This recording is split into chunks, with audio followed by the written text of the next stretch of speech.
Sir, Patparganj विधानसभा क्षेत्र लग रहा है, अवध ओझा जी मैदान में है। 100% उनकी जीत है, उसमें कुछ कहने की बात नहीं है। बाहरी हैं ऐसा बीजेपी वाले लगातार मतलब बाहरी से कोई मतलब ही नहीं है, बाहरी से कोई मतलब नहीं है कि बाहरी है वो कि कहाँ के है वो।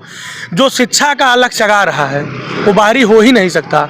हम सब हिंदुस्तानी हैं, हम सब आज़ाद हैं, चाहे जहाँ से लड़ सकते हैं चुनाव। दिल्ली एक ऐसा प्रदेश है जिसका बजट फायदे में है, तो उस फायदे के बजट से जनता को आदरणीय अरविंद केजरीवाल जी मदद कर रहे हैं, तो उनको चुभ रहा है। क्योंकि ये फ्री की बात करते हैं, 2000 रुपये जो भेजते हैं किसान सम्मान निधि, 50 किलो की यूरिया 40 किलो कर दिए। मतलब इनकी टोपी उनके सर कर दिए, उठा के कर दिया। तो इनको लगता है ये दे रहे हैं जो चीज़ वो अच्छी चीज़ है, और जो दूसरा अगर जनता को राहत दे रहा है तो उसके लिए गलत है। जैसे कि विकास की बात आती है कि विकास नहीं करते, ये फ्री की राजनीति करते हैं, इस पर क्या कहेंगे? विकास किस चीज़ को लेकर आप कहेंगे? स्वास्थ्य, शिक्षा और पानी की देखिए, जो दिल्ली में दिक्कत थी, लगातार से 2 बार जनता 70 में से 67 और 70 में से 62 सीट जीती अगर दी है। एमसीडी के चुनाव में जो पिछले 20 सालों से भारतीय जनता पार्टी कोढ़ की तरह थी, उसको हटा के केजरीवाल ने फेंका है, तो जनता ने मोहर लगाया है। जैसे कि अतिक्रमण काफ़ी बढ़ा है, और अभी मंडावली की बात करेंगे, अगर मंडावली मुख्य मार्ग को देखेंगे आप, तो जनता बहुत परेशान रहती है जाम से। जनता जाम से अगर परेशान रहती है, ये केंद्र शासित प्रदेश है, 80% चीज़ें केंद्र के पास है, और केंद्र की सरकार को आप जान ही रहे, जैसे कोई बात ऐसे एलजी को लगा देंगे, कोई बात होगा तो ज़बरदस्ती जेल में डाल देंगे। उनकी जिम्मेदारी नहीं है, 14 से लेकर 24 तक लगातार उनके साथ सांसद जीत रहे हैं, उनकी क्या जिम्मेदारी है? उन्होंने क्या किया? वो कुछ अपने आप को बताएंगे कि हमने क्या किया? भाजपा से श्रीमान रविंदर सिंह नेगी जी उतरे हैं मैदान में, उनके लिए क्या कहेंगे? रविंदर सिंह नेगी एक बहुत ही, आप एक कह सकते हैं कि राजनीतिक भाषा में एकदम से बेकार आदमी है।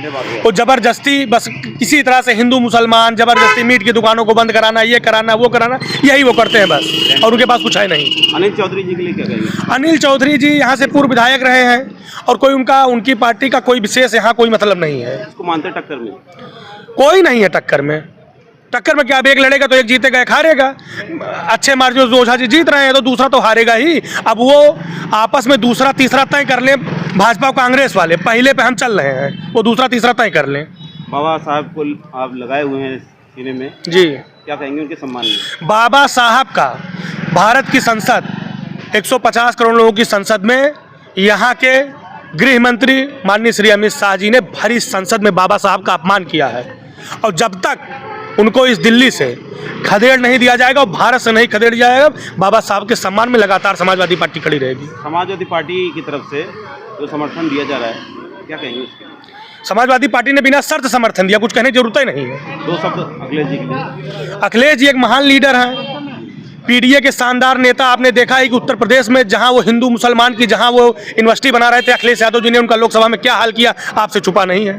संजय सिंह हैं आम आदमी पार्टी के नेता, उन्होंने कहा है कि बिना दूल्हे की बारात लेके आ रहे हैं, और कोई मुख्यमंत्री चेहरा नहीं है, क्या कहेंगे? उनके पास कोई चेहरा नहीं, तो बात सही है, उनके पास कोई चेहरा नहीं है, कोई चेहरा उनके पास नहीं है, कोई है ही नहीं जो लड़ते, जो अरविंद केजरीवाल जी का टक्कर दे सके। प्रधानमंत्री जो है नरेंद्र मोदी जी, क्या कहेंगे? नरेंद्र मोदी जी दुनिया के सबसे बड़े झूठे आदमी हैं, हर बात की जुमला देते हैं, और क्या उनके लिए कोई मतलब नहीं कि सिर्फ झूठ बोलते हैं, दिन रात झूठ बोलते हैं। योगी जी के लिए क्या कहेंगे? योगी जी भी वैसे हैं, जैसे वो वैसे वो हैं।